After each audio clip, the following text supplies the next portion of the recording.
અભ્યાસ કરવાના છીએ।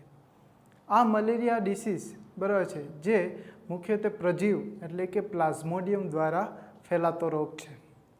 આ પ્લાઝ્મોડિયમ મુખ્યત્વે એને 2 યજમાનની જરૂર પડે છે, એના વગર એનું જીવનચક્ર પૂરું થતું નથી અને આ રોગ થતો નથી।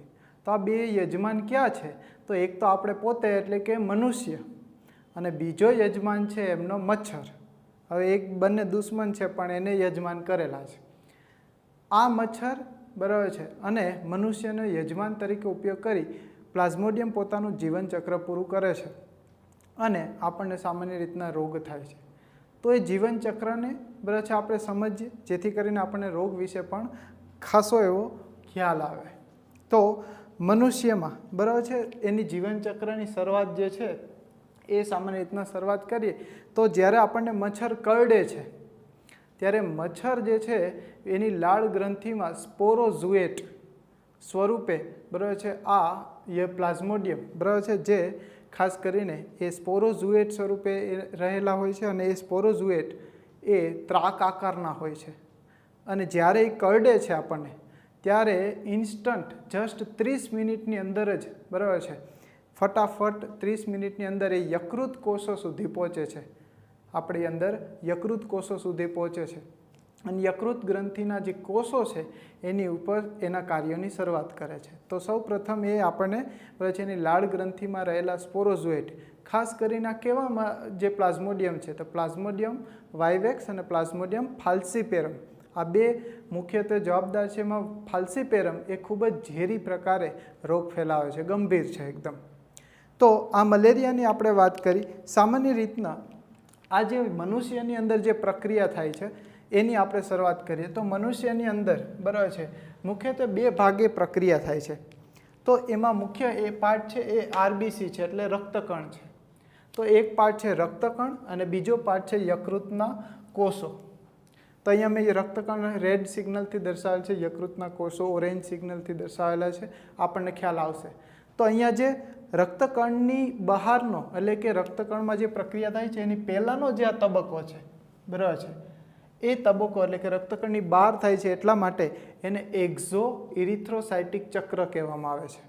અને રક્તકણમાં જે પ્લાઝ્મોડિયમ જે ચક્ર કરે છે બરાબર છે એટલે કે એમને આપણે એન્ડો ઇરિથ્રોસાઇટિક ચક્ર તરીકે ઓળખીએ છીએ। તો આ 2 ચક્રોની વાત થઈ બરાબર છે રક્તકણ આધારિત। ત્યારબાદ સામાન્ય રીતના પ્લાઝ્મોડિયમમાં આપણે કીધું મનુષ્યનો ચેપ જે છે એ કરડે ત્યારે એ લાળ ગ્રંથિમાંથી સ્પોરોઝુએટ મેં કીધું કે સ્પોરોઝુએટ છે જે અહીંયા જોઈ શકો છો એ સામાન્ય રીતના આપણને ત્રાક આકારના હોય છે। કેવા હોય છે?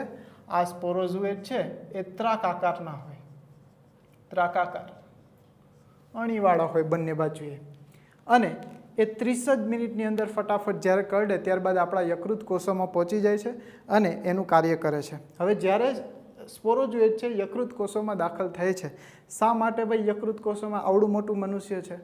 તો યકૃત કોષોની પસંદગી એટલા માટે કરે છે એક તો શ્વેતકણથી બચવા માટે, આપણા શરીરની અંદર રહેલા WBC જે આપણું સૈન્ય છે એનાથી બચવા, જો એની પાસે આવી જશે તો એને ભક્ષણ કરી જશે એટલે એનાથી બચવા માટે સીધો યકૃત કોષોનો ઉપયોગ કરે છે।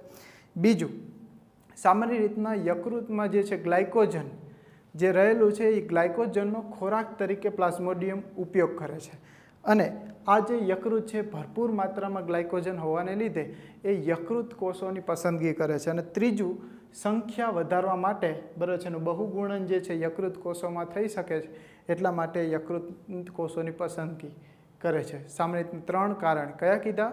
એક તો સામાન્ય રીતના ભક્ષણ જે છે WBCથી બચવા માટે શ્વેતકણથી, બીજું આપણે કીધું ગ્લાયકોજનનો ખોરાક તરીકે પ્લાઝ્મોડિયમ ઉપયોગ કરે છે અને ત્રીજું આપણે કીધું એનું બહુગુણન કરવા માટે। તો આ 3 ખાસ યાદ રાખજો। આ 3 વસ્તુને લીધે એ મોટાભાગે આ જે પ્રી ઇરિથ્રોસાઇટિક ચક્ર અને આપણે શું કહીશું?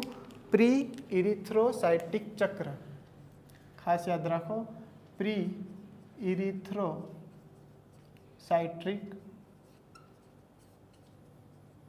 ચક્ર। ઇરિથ્રો એટલે કે આરબીસી જેમાં કાર્ય કરશે એની પહેલાંનું જે કાર્ય છે બધું જ શું કેમાં આવશે તો કે પ્રી ઇરિથ્રોસાઇટિક ચક્ર તરીકે ઓળખાય છે। ત્યારબાદ આપણે કીધું સ્પોરોઝુએટ બરાબર છે યકૃતના કોષમાં પ્રવેશ પામે છે। યકૃતના કોષમાં પ્રવેશ પામી સામાન્ય રીતને જે ખોરાક તરીકે મેળવી અને પોતે એનું સ્વરૂપ બદલે છે અને એ સ્વરૂપ બદલે છે અને ગોળાકાર બને છે. કેવો બને છે? તો કે ગોળાકાર બને છે. અને આ જે ગોળાકાર સ્વરૂપ છે, બરાબર છે, આ જે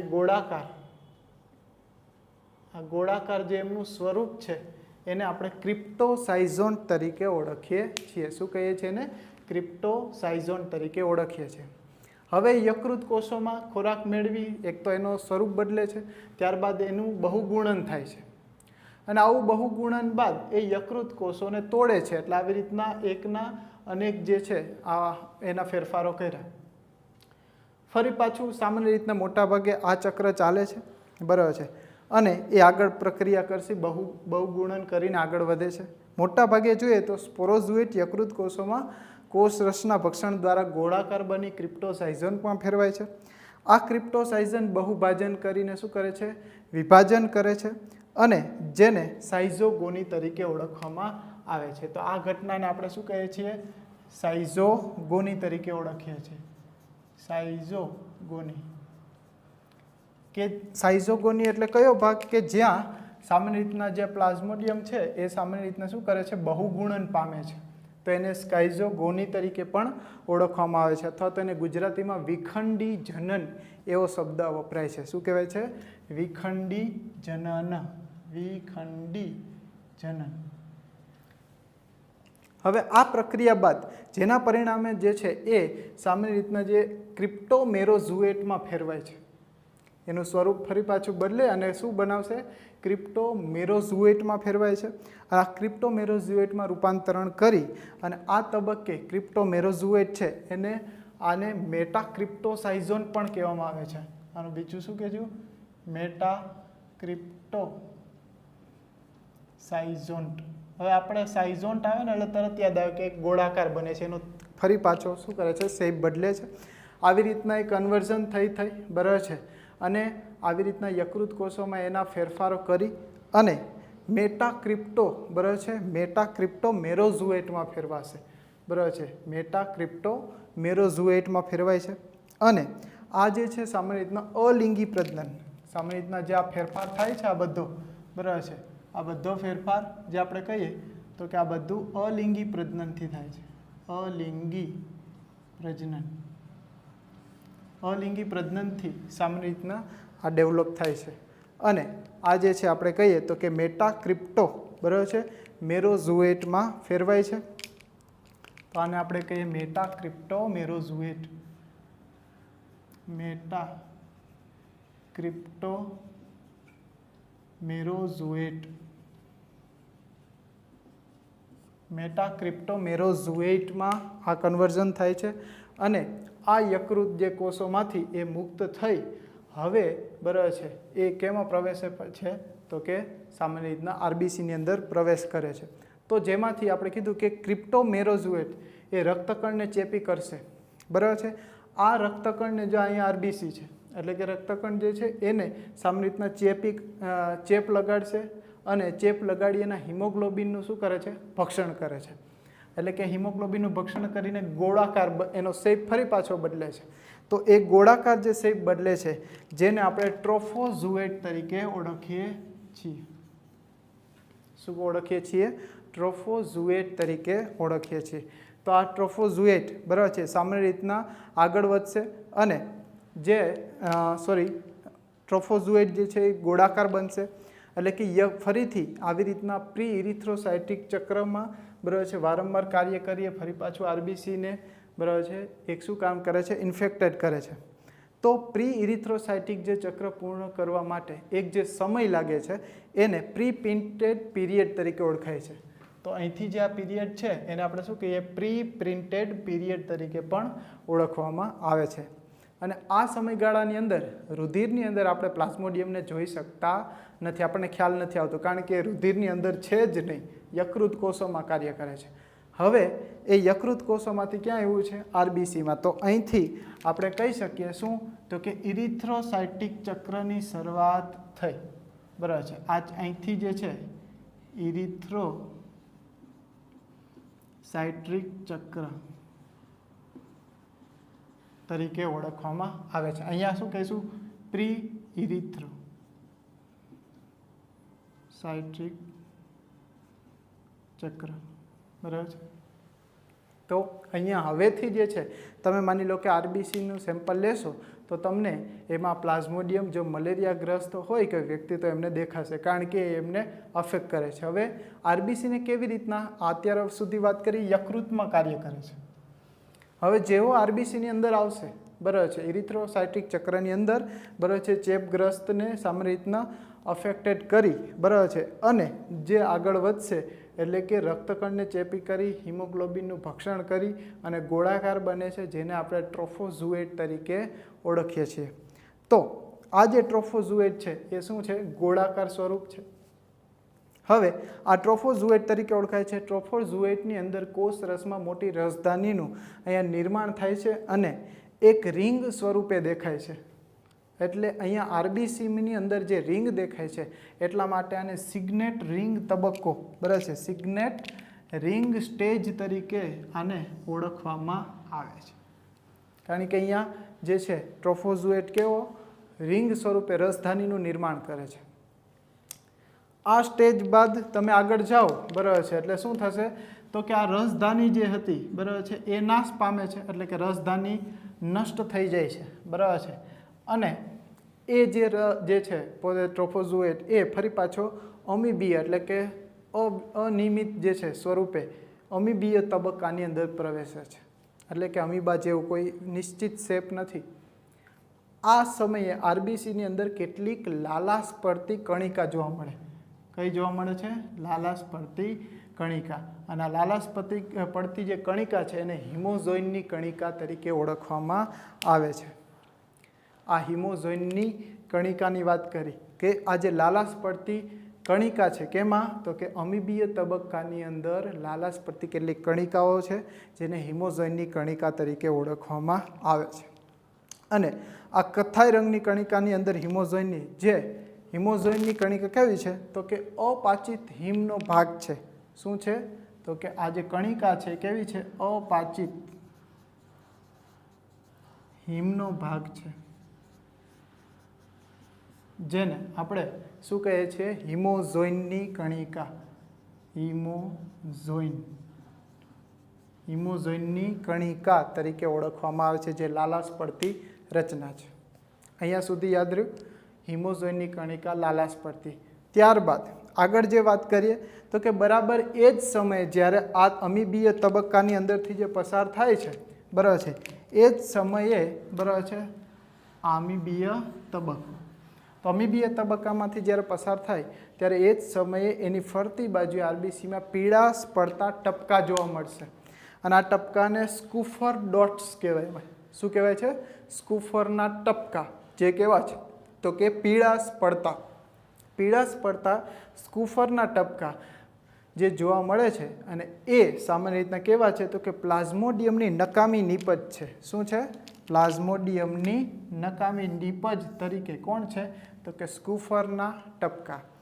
અને આ જે સ્કૂફરના ટપકા એક મલેરિયાનું આઈડેન્ટિફિકેશન છે। તમે એના આરબીસીની અંદર તમને આવા ટપકા જોવા મળશે એટલે તમને ખ્યાલ આવશે કે આ વ્યક્તિને મલેરિયા થયો છે, તો એના બ્લડ સેમ્પલની અંદર તમને ખ્યાલ પડશે। તો મુખ્ય મલેરિયાની ઓળખાણ તો આ સ્કૂફરના ટપકા દ્વારા કરી શકીએ છીએ। લગભગ પ્લાઝ્મોડિયમની આપણે કઈ નકામી ટપકી, બરાબર છે, જે સામાન્ય રીતના આને કહેવાય મલેરિયાના નિદાન માટે, શું કહીશું આપણે? નિદાન। જ્યારે મલેરિયાનું આપણે નિદાન કરવું હોય, બરાબર છે, તો ત્યારે આપણને આ ઉપયોગી છે। ખાસ કરીને આપણે આગળ પણ પછી નેક્સ્ટ વાત કરશું કે આ હિમોઝોઇનની કણિકા જે છે તો એ કણિકાની શું અસર થાય છે, બરાબર છે, અને આ જે સ્કૂફરના ટપકા છે એ જે મલેરિયાનું નિદાન એના સિવાય પણ કઈ રીતના થાય છે એની આપણે આગળ વાત કરીએ। એ પહેલાં આગળ જોઈએ છીએ અહીંયા તો કે આ ચક્ર જે થાય છે, બરાબર છે, હવે જોઈએ તો શું કહે છે કે રોમાનો વાસ્કી, બરાબર છે, રોમાનો વાસ્કી નામનું અભિરંજક, કયું અભિરંજક? જે રોમાનો વાસ્કી નામનું જે અભિરંજક છે એ સ્કૂફરના ટપકાનું અવલોકન કરે છે। તો અહીંયા ખાસ કરીને આ યાદ રાખજો, બરાબર છે। તો સ્કૂફરના ટપકા મેલેરિયાના નિદાન માટે અતિ અગત્યના છે। ત્યારબાદ પ્લાઝ્મોડિયમની બે જાતિ છે જે સ્કૂફરના ટપકાનું નિર્માણ કરતી નથી. એક છે પ્લાઝ્મોડિયમ મેલેરી અને બીજું છે પ્લાઝ્મોડિયમ ફાલ્સીપેરમ. બરાબર છે. હવે સામાન્ય રીતના જે છે મેલેરી છે એ લાલ રંગની કણિકા બનાવશે અને પ્લાઝ્મોડિયમ ફાલ્સીપેરમ છે એ લીલાશ પડતી કણિકા જોવા મળશે. તો આ બે પ્રકારની જે છે પ્રજાતિ બરાબર છે જેની અંદર સ્કૂફર ડોટ્સ જોવા મળતા નથી. ખાસ યાદ રાખો કઈમાં તો કે પ્લાઝ્મોડિયમ મેલેરી અને પ્લાઝ્મોડિયમ ફાલ્સીપેરમ. પ્લાઝ્મોડિયમ મેલેરી સામાન્ય રીતના લાલ કણિકા ધરાવે છે જ્યારે પ્લાઝ્મોડિયમ ફાલ્સીપેરમ એ લીલાશ પડતી કણિકા ધરાવે. તો આ લાલ જે કણિકા છે એને ઝેમાઇનના ટપકા તરીકે ઓળખવામાં આવે છે. તો અહીંયા આપણે કીધું ઝેમાઇનના ટપકા તરીકે ઓળખવામાં આવે છે કેને તો આપણે કીધું કે જે આપણે કણિકા છે પ્લાઝ્મોડિયમની અંદર જોવા મળતી તો લાલાશ પડતી કણિકા છે એને ઝેમાઇનના ટપકા અને જે પ્લાઝ્મોડિયમ ફાલ્સીપેરમની અંદર જે લીલા ટપકા જોવા મળે છે એને મુરેરના ટપકા. ખાસ સમજજો બરાબર છે. મુરેર આ બે શબ્દ છે એક તો ઝેમાઇન અને એક મુરેર. બરાબર છે. આ બેના ટપકા જોવા મળશે. સામે કીધું ઝેમાઇનના ટપકા છે કેવા છે લાલાશ રંગની કણિકા ધરાવે છે જ્યારે મુરેરના ટપકા છે બરાબર છે એ લીલાશ પડતી કણિકા ધરાવે છે. અને આ બંનેના જે છે ઓર્ગેનિઝમ છે પ્લાઝ્મોડિયમ એક મેલેરી બરાબર છે આ ફાલ્સીપેરમ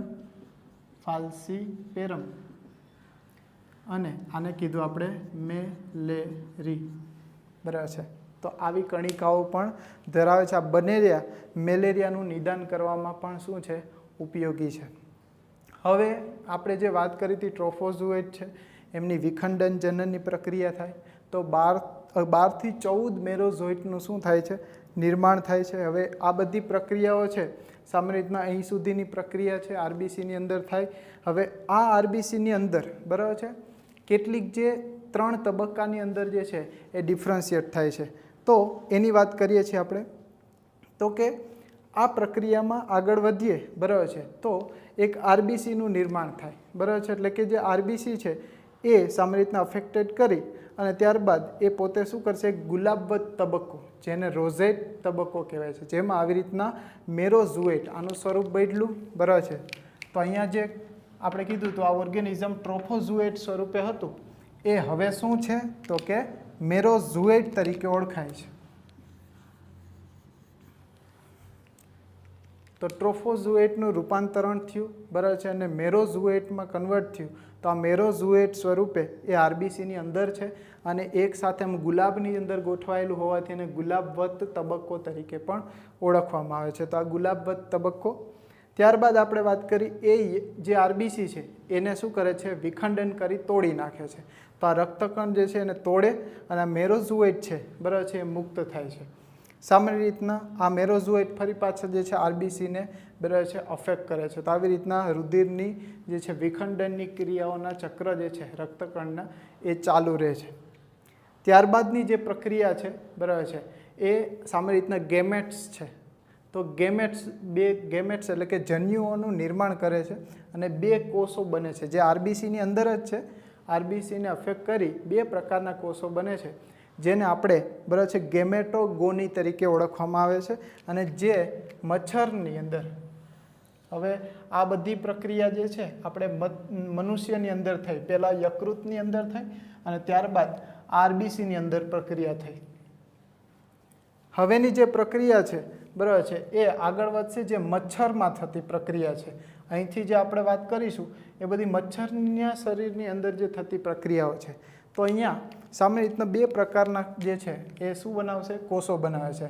આ આરબીસી છે અને આરબીસીને અફેક્ટ કરી બરાબર છે એક બૃહદજન્યુ કોષો અને એક લઘુજન્યુ કોષો બનાવશે. તો આ મચ્છરની અંદર બરાબર છે એ મચ્છર જ્યારે આ સમયે જ્યારે કરડે છે ત્યારે ફરી પાછા જે મેરોઝોઇટ છે એને દાખલ થાય છે અને આ 2 પ્રકારના જે જન્યુ કોષો બનાવશે.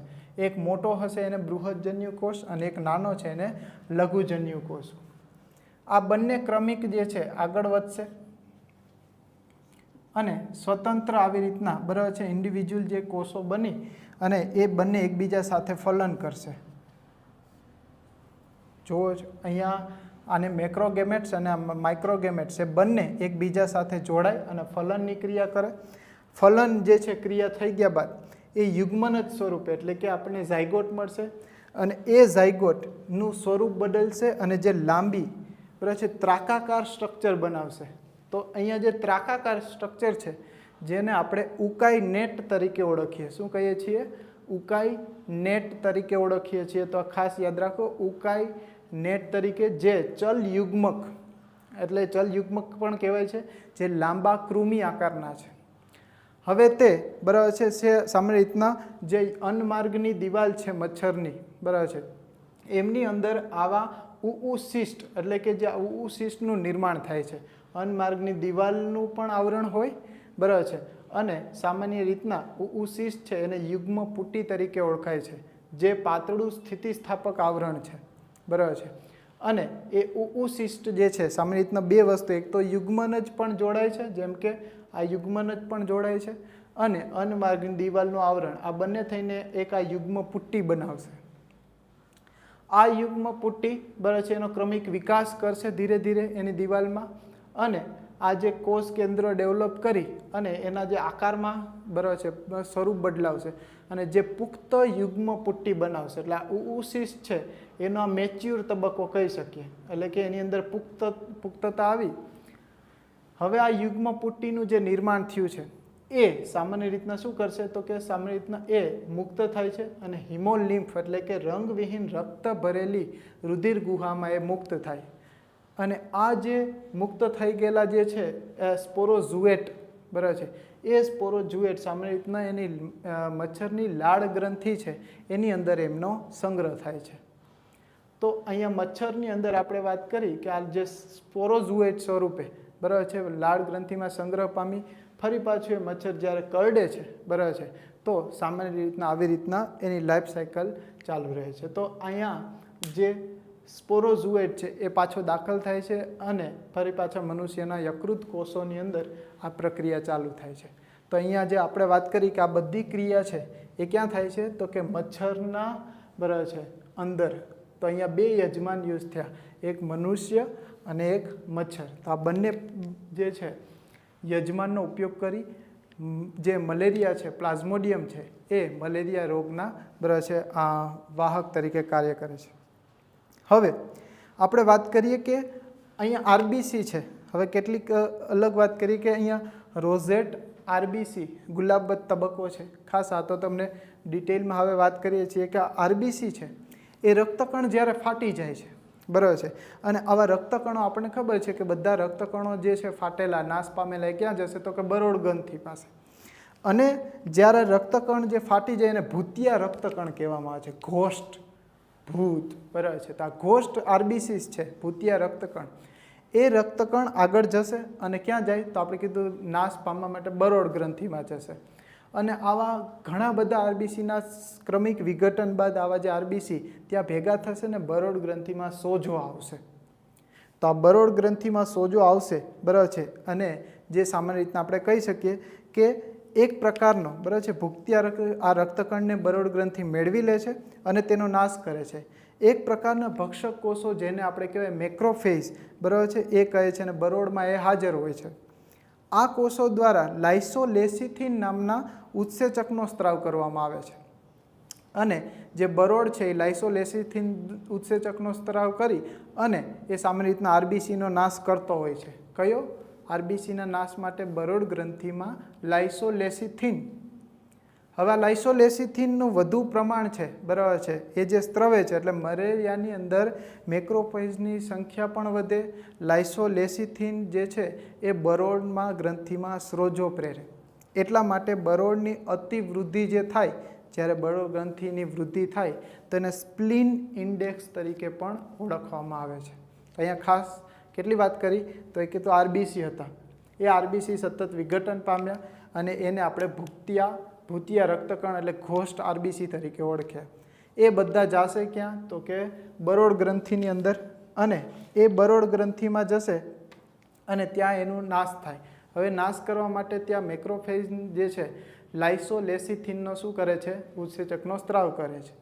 આ લાઇસોલેસિથિન શું કરે છે તો કે લાઇસોલેસિથિન છે એ આરબીસીની અંદર જે છે બરોડ ગ્રંથિની અંદર જે આરબીસીનો નાશ કરે છે, જે આપણે નાશ પામેલા છે ઓલરેડી એનું વિઘટન કરશે. તો આ લાઇસોલેસિથિનનું વધુ પ્રમાણે બરોડ ગ્રંથિને સોજો આવે અને આ જે વૃદ્ધિ થાય છે બરોડ ગ્રંથિને એને અતિવૃદ્ધિ, જેને સ્પ્લીન ઇન્ડેક્સ તરીકે ઓળખવામાં આવે છે. તો આ મલેરિયાની આપણે વાત કરી, બરાબર છે, જેને લીધે આ બરોડ ગ્રંથિમાં સોજો આવે છે. તો આમ પ્લાઝ્મોડિયમનો જે ચેપ લાગ્યો છે અને મલેરિયાનો જે આ પ્રથમ જે આ હુમલો થયો છે એના વચ્ચેનાનો તબક્કાને સેવન તબક્કો તરીકે પણ ઓળખવામાં આવે છે. આપણે અહીંયા કેટલીક વાત કરી હિમોઝોઇનની કણિકા, બરાબર છે. તો આ હિમોઝોઇનની કણિકા જે છે એ જ્યારે ડેવલપ થાય છે તો આ હિમોઝોઇનની કણિકા મલેરિયાની અંદર જ્યારે આ રોગિષ્ટ વ્યક્તિ આ સ્ટેજે પહોંચશે ત્યારે કઈ અસર થાય છે એના વિશે વાત કરીએ તો હિમોઝોઇનની કણિકા જે છે, બરાબર છે, એ સામાન્ય રીતના એ મલેરિયાની શરૂઆતના લક્ષણો જેમ કે ઉબકા આવે છે, કબજિયાત થાય છે, શરીરનો દુખાવો થાય છે અને શ્વાસની તકલીફ થાય, શરીરમાં નબળાઈ રહેવી, આવા બધા જે છે રોગના લક્ષણોની શરૂઆત થાય. તો અહીંયા તમને આ જે અફેક્ટ થાય છે ત્યારે અહીંયા ખબર પડશે, જ્યારે હિમોઝોઇનની અસર થશે એની કણિકાની ત્યારે તમને રોગ થયો છે એવો તમને અહેસાસ થશે અને આ બધા લક્ષણો ધીરે ધીરે તમારી અંદર આવશે. તો આ હિમોઝોઇન કણિકાની અસર, બરાબર છે, એના વિશે અને આગળ જે છે પોસ્ટ ઇરિથ્રોસાઇટિક ચક્ર વિશે, બરાબર છે, આ ઉપરાંત માદા એનોફિલિસ પ્લાઝ્મોડિયમની અંદર આપણે એક વખત વાત કરી છે, બરાબર છે, છતાં પણ એના વિશે આપણે આગળ ચર્ચા કરીએ છીએ. Thank you so.